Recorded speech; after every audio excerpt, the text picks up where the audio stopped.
Vous l'avez compris, une fois sur deux, Pixar suit l'actualité. On parle donc de jeux fraîchement sortis, souvent adaptés de licences récentes. Et dans le monde de la japanime et du manga, l'œuvre du moment, celle qui déchaîne les passions et engendre un nombre de critiques invraisemblables, c'est Naruto. Après l'excellent Naruto Ultimate Ninja Storm sur PlayStation 3, CyberConnect 2 et Namco Bandai Games reviennent à la charge en Europe avec un nouvel épisode sur PS2. Comme d'habitude, notre continent a un train de retard et on accueille donc ce mois-ci Naruto Shippuden Ultimate Ninja 4, sorti il y a plus de 2 ans au Japon. Ce volet, s'il n'intéressera pas la plupart des joueurs, risque bien de séduire les fans de la série.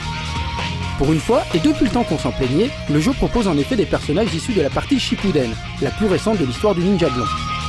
Pour notre plus grand plaisir, on retrouve donc la version adulte de Naruto, Sakura, Gaara et toute la bande habituelle de Konoha et de ses environs.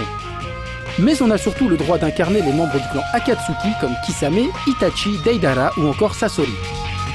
En tout, le jeu ne propose pas moins de 52 personnages, dont seulement un petit tiers proviennent de la saga Shippuden. Pour le reste, on retrouve l'ensemble des protagonistes de la première saison. Le seul regret quant au cast, c'est l'absence de certains membres du clan Akatsuki dont on connaît l'existence aujourd'hui, comme Hidan ou Kakazu.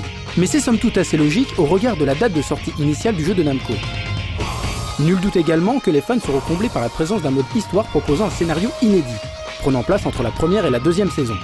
Il vient s'ajouter un autre mode permettant de revivre les premières aventures de Naruto. Le joueur y incarne le héros pendant les années d'entraînement imposées par Jiraiya.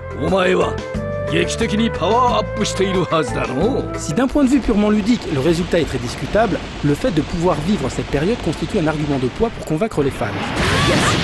CyberConnect 2 a en plus évité l'écueil dans lequel était tombée la série de Tommy avec son dernier épisode sur Wii. L'aventure créée pour l'occasion tient en effet la route, même si se balader dans de vastes environnements ouverts se révèle bien souvent ennuyeux, la faute à l'absence totale de vie dans ces décors.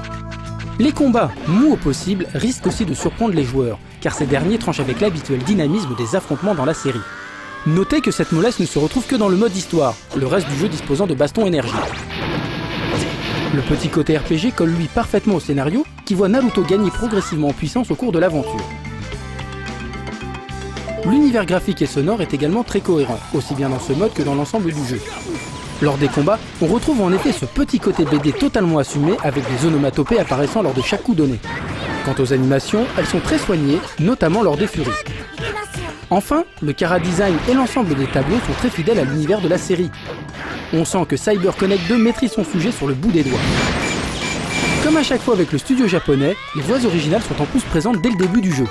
Un gage de qualité pour les fans de la série qui ressortiront à coup sûr leur PS2 pour ce nouveau jeu tiré de l'œuvre de Kishimoto Masashi.